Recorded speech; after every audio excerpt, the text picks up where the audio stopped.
네, 고생하시네요. 자, 이제 제도 전반 이제 1단계 끝났죠. 이제 한 문제 더. 자, 2단계 한 5문제 더.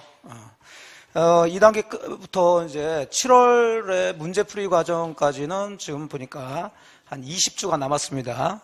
그래서 2단계에서는 1단계에서 보셨던 가장 중요한, 즉 출제 가능성이 많은 그 부분들을 다시 한번 빠르게 복습을 하시고, 그 다음에 1단계에서 보지 못했던 내용들 다시 새로운 것은 이제 차근차근히 강의하시고, 그 다음에 이제 아주 말 그대로 별로 그렇게 많이 나올 것 같지 않은 부분들, 깍두기들이죠. 그런 것들은 이제 좀 3단계로 좀 미루고, 그렇게 해서 지금 예상은 한 20개 주가 남았으니까 한 2단계는 한 9개 주, 조금 뭐 하면 뭐 10개 주 정도, 그런 식으로 해서 정리하는 걸로 그렇게 좀 하도록 하겠습니다.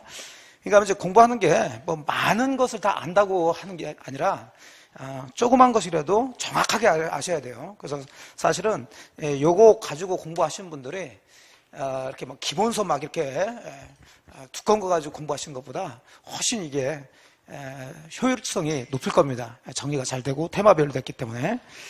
자, 그러면 이제 오늘 2단계 첫 번째인데 17페이지를 좀 봅니다. 이제 목적의 사회적 타당성. 자, 매번 나오는 파트죠. 목적의 사회적 타당성. 그러면 우리는 지금 일단 큰 구조를 잡으시면 법률행위를 배우시고 계신데, 항상 법률행위는 당사자, 목적, 의사표시 이 순서로 들어간다는 것을 먼저 잡으시고, 목적에서는 이제 확정, 가능, 적법, 사회적 타당성, 그 사회적 타당성이 가장 중요해요. 그래서 사회적 타당성 파트에서는 3가지가 문제가 된다. 103조의 반사회적 법률행위, 그 다음에 104조의 불공정 법률행위, 그 다음에 이제 반사회적 행위냐 아니냐 따지는 부동산 이중매매, 그 3가지가 매번 돌려가면서 문제가 나오니까 잘 정리하시고, 자, 이 테마 2번의 목적의 사회적 타당성은 1단계에서 그래서 한번 보셨어요. 그래서 지금은 이론 중심으로 해서 한번 쭉 훑어보시고 중요한 것만 다시 한번 확인하는 식으로 들어가도록 하겠습니다. 자, 반사회 질서 행위에서는 가장 문제가 되는 게 반사회 질서 행위에 해당되냐 안 되냐 이거 구별하시는 거예요. 그리고 이쪽은 뭐 맨 처음 쪽이니까 다들 이제 외워 놓으셨겠지. 그래서 빨리빨리 핵심만 잡아서 들어갑니다. 자, 부척관계 나오면 부척관계를 유지하는 것은 반사회적이지만 부척관계를 끝내는 것은 반사회적이 아니다. 그래서 뒤에 종료 요거 하나만 나오면은 끝내는 거니까 반사회적이 아니어야 되는데, 뒤에 또 해제 이게 또 나왔으니까, 자, 부정의 부정은 긍정으로 이해를 하시면 된다고 그랬어요. 그러니까 이것은 부척관계를 계속 유지하려는 의사니까 이건 반사회적 행위 맞다. 자, 보시고 3번에서는 키워드가 변호사 아닌 자죠. 변호사 아닌 자 나오면 볼 거 없어요. 반사회적 행위 맞다. 근데 4번에서 변호사 나오면 이건 따져야 된다는 얘기죠. 형사사건이냐 민사사건이냐. 형사사건일 때는 반사회적 행위에 해당되지만 민사사건에서 성공보수 약정은 반사회적 행위가 아니다. 그런 거 잡으시고, 그 다음에 동그라미 5번은 사실대로 증언 나오면 무조건 반사회적이 아니라 또 따져야 되죠. 통상적 수준을 넘냐 안 넘냐, 여기 키워드가 되는 거죠. 넘어서 어떤 것을 받기로 한 것은 반사회적이죠. 이거하고 비교할 게 허위 진술하는 대가 이게 나오면 그건 이것은 따질 이유가 없다고 그랬어요. 무조건 이건 반사회적이다. 자, 그 다음에 뭐 7번이야 당연한 얘기고, 8번은 이제 보험계약이죠. 자, 어쩌고저쩌고 해서 보험계약 나오면 반사회적이고, 뭐 9번도 당연한 얘기고요. 자, 10번은 의약벌 약정인데 무조건 의약벌 약정이 반사회적이 되는 게 아니라 과도한 얘기 들어가줘야 되겠어요. 과도하게. 그 다음에 11번은 이제 개인의 자유를 극도로 제한하는 계약들은 다 반사회적이에요. 평생 뭘 하지 않겠다라든지 뭐 절대로 뭘 안 하겠다, 뭐 하겠다 이런 것들. 자, 그 다음에 13번은 뭐 도박과 관련된 것은 기본 다 반사회적입니다. 자, 그 다음에 14번은 이제 이중매매인데, 뭐 조금 이따가도 이제 사례 문제 보겠지만, 이중매매가 반사회적이 되는 건 아니고, 그 이중매매가 적극가담에서 맺어졌다 그러면 반사회적이 되는 거죠. 자, 그 다음에 이제 16번은 동기가 포인트가 된다고 그랬어요. 자, 이 동기는 의사표시가 아니라고 그랬죠. 의사표시하는 이유라고 그랬어요. 그러니까 이 동기는 의사표시가 아니기 때문에 불법은 이제 반사회적인데 동기가 불법이든 동기에 착오가 일어났든 뭐든 원칙적으로 법률행위에 영향을 미치지 않는다고요. 자, 다만 이 동기가 법률행위 하면서 상대방한테 뭐 됐으면 표시되거나 상대방한테 알려졌다면 그대로 법률행위에 영향을 미치니까 항상 동기 나오면 요 얘기나 요 얘기를 찾아라 그런 얘기죠. 표시되거나 알려졌으니까 이것도 전체적으로 반사회적 행위가 돼서 무효가 된다. 자, 그런 거 포인트 잡으시고, 자, 이제 또 반사회적 행위에 해당되지 않는 것을 보시게 되면 첫 번째 아까 얘기했던 부척 관계인데, 자, 해소 그랬으니까 이건 끝내는 거죠. 해소 대신에 단절이란 말을 쓰기도 해요. 어쨌든 끝내는 거니까, 자, 이건 반사회적이 아니다.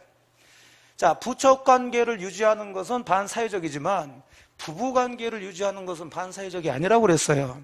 그래서 여기 키워드가 남편의 부정행위를 용서. 자, 요거죠. 부정행위 용서는 부부관계를 유지한다는 얘기니까. 자, 이건 반사회적이 아니죠. 자, 그 다음에 투기, 탈세. 자, 이런 것들은 반사회적이 아니라고 그랬죠. 키워드 자꾸 빨리빨리 들어가는 거예요. 자, 그 다음에 5번은 비자금인데, 자, 비자금을 조성하는 것은 반사회적 맞아요. 근데 이미 조성된 반사회적 행위로 조성된 비자금을 자, 추징당하지 않기 위해서 몰래 다른 사람한테 은닉해 하기 위해서 임치하는 거. 자, 이런 것들은 반사회적 행위가 아니죠. 임치행위죠, 임치행위.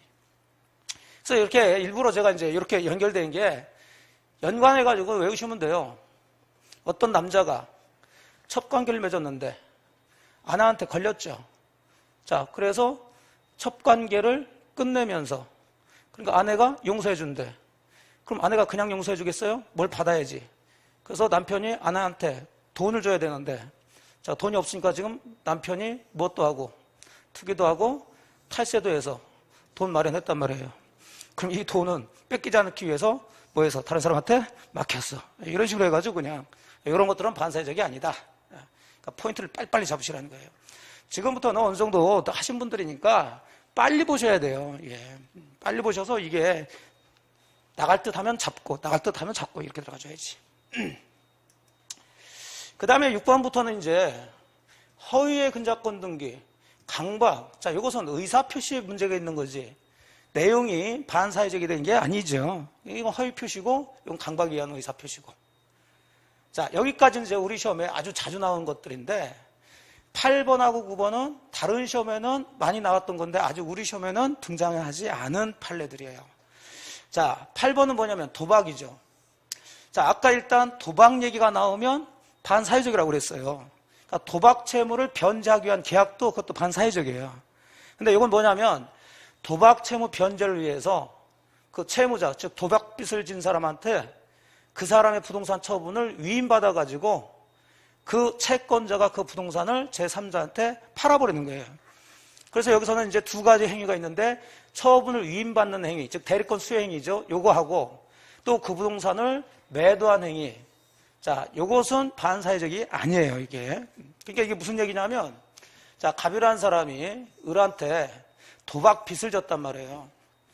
뭐 한 2억 정도 도박 빚을 졌어. 얘가 채무자지. 얘가 채권자. 그럼 이건 도박 빚이니까 반사회적 행위죠. 그럼 이 사람은 2억을 안 갚아도 된다고 이게. 무효니까.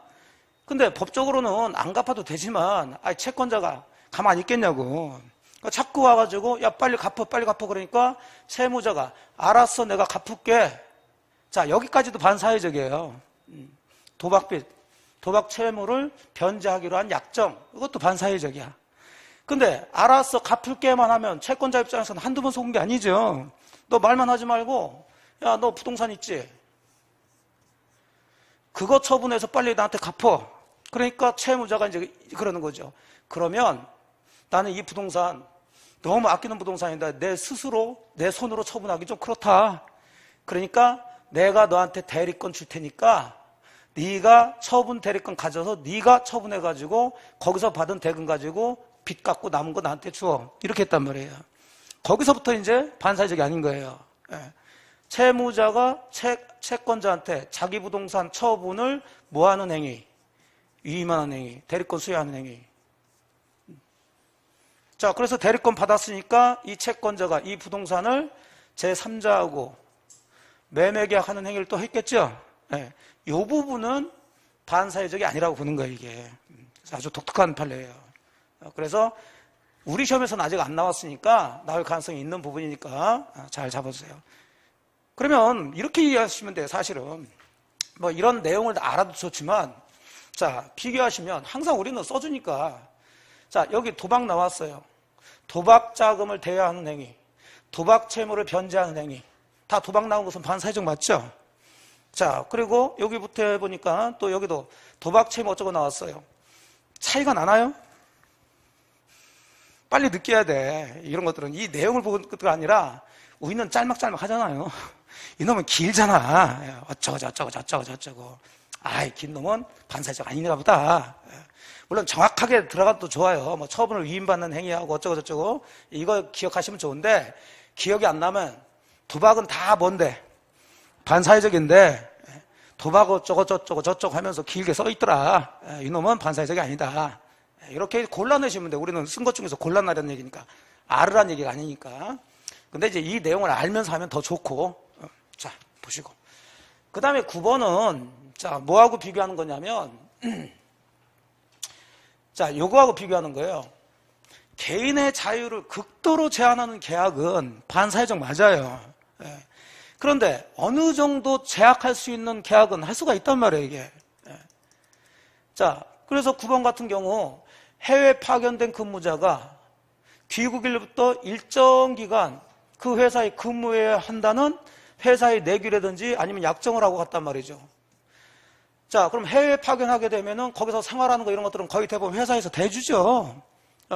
대주고 그 비용을 이제 회사에서 뽑아내기 위해서 그럼 갔다 왔으면은 우리 회사에 한 3년 정도는 근무해야 된다. 그런 약정 충분히 할 수 있단 말이에요. 그 정도는 자유를 극도로 제한했다고 보지 않는 거지. 근데 위에처럼 뭐 평생 근무해야 된다든지 이런 얘기를 하면 반사회적이 되는 거죠. 이해되셨어요?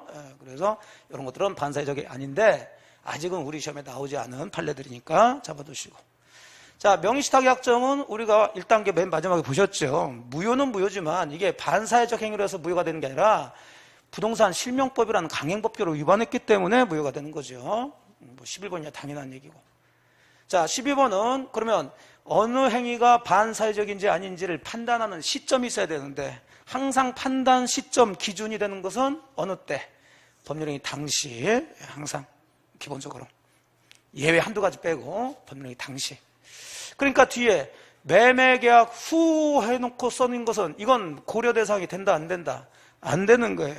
그러니까 매매계약 하고 난 다음에 그 후에 그 매매 목적물이 범죄 행위로 취득한 것을, 즉 작물이라는 걸 알았단 말이에요.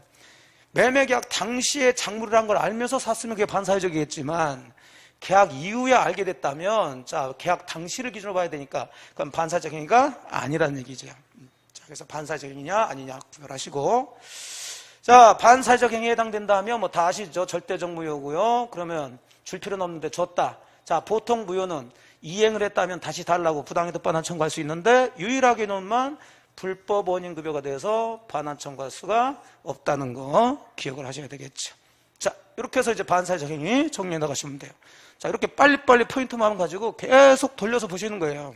그래야지 나중에 이제 결국 얘기는 시험 보기 직전에 봐야 된단 말이에요. 시험 보기 직전에. 지금 아무리 봐봐야 한 며칠 지나면 또 까먹어요, 이게. 그래서 항상 모든 시험은 직전에 보고 들어가야 점수가 나와요. 이제 그 싸움을 계속 하는 거예요. 자, 그 다음 이제 불공정 법률행위 들어가 봅시다. 자, 불공정 법률행위는 104조. 당사자의 궁박, 경솔, 무경험으로 인해서 현저하게 공정을 이룬 법률행위는 무효한다. 자, 항상 불공정 법률행위 그러면 시골 할머니 생각하시라고 그랬어요.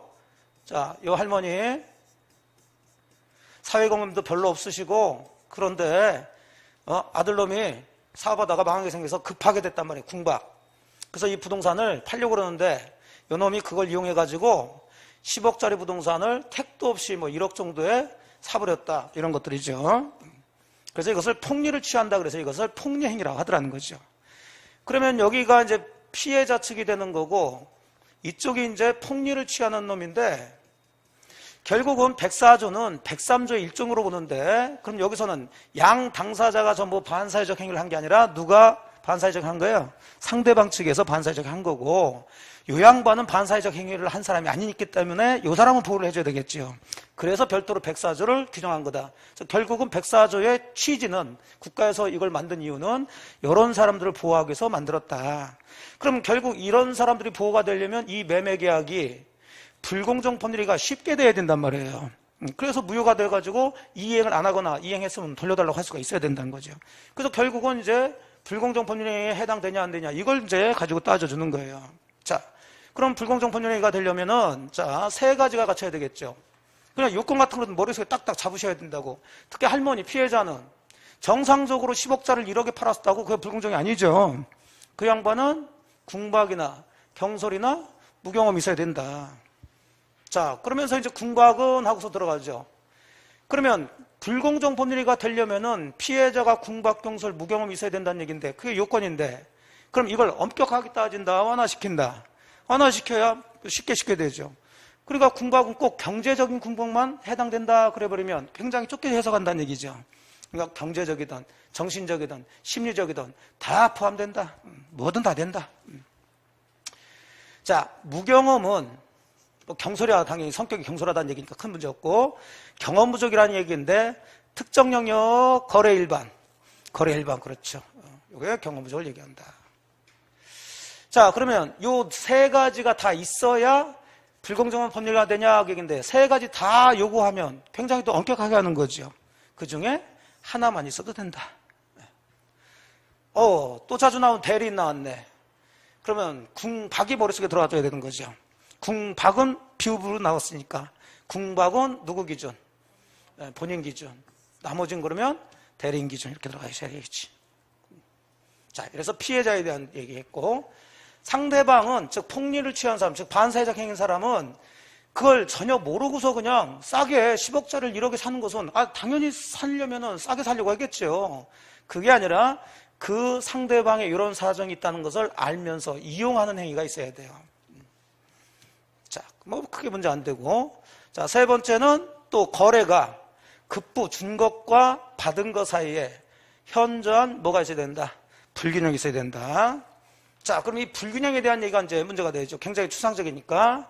그러면 불균형을 판단하는 기준이 있어야 되는데, 자, 항상 판단 기준은 판사가 하는 거고, 판사는 주관적으로, 객관적으로 그렇죠.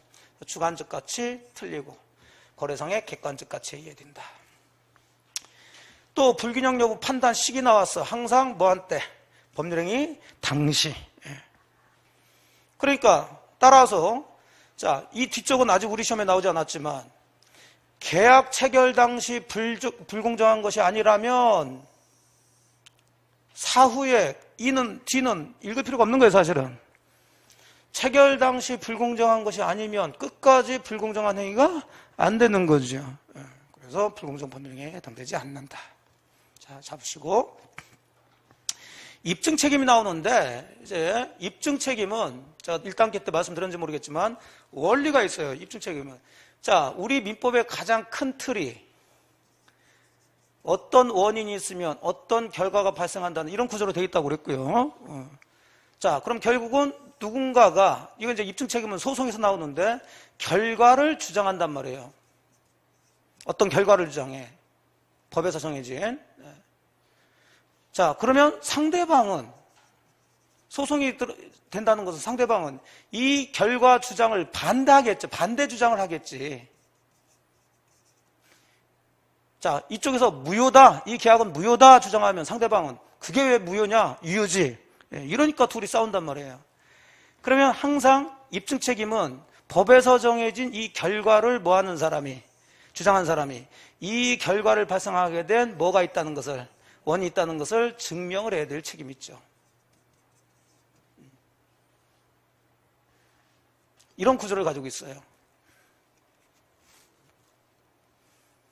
자, 그래서 그렇게 따지서 이제 들어가면 이제 원리대로 논리대로 들어가시는 건데 자, 힘들면 앞쪽에서 법률행위 앞쪽에서는 지금 우리는 기본적으로 법률행위에 비정상적인 법률행위를 배우시고 계시다고. 그럼 비정상 행위의 결과는 비정상 법률행위의 결과는 뭐 아니면 무효 아니면 취소로 끝나요 다. 법에서. 그럼 지금 백사조를 얘기하고 있으니까 백사조는 법률행위가 당사자의 궁박, 경설, 무경험으로 인해서 현재 불공정하면 뭐다? 무효다. 그럼 그 앞에 궁박, 경설, 무경험 어쩌고 이런 것들이 다 뭐가 되는 거예요? 원이 되는 거예요. 이 원인이 바로 요건이네요. 요건.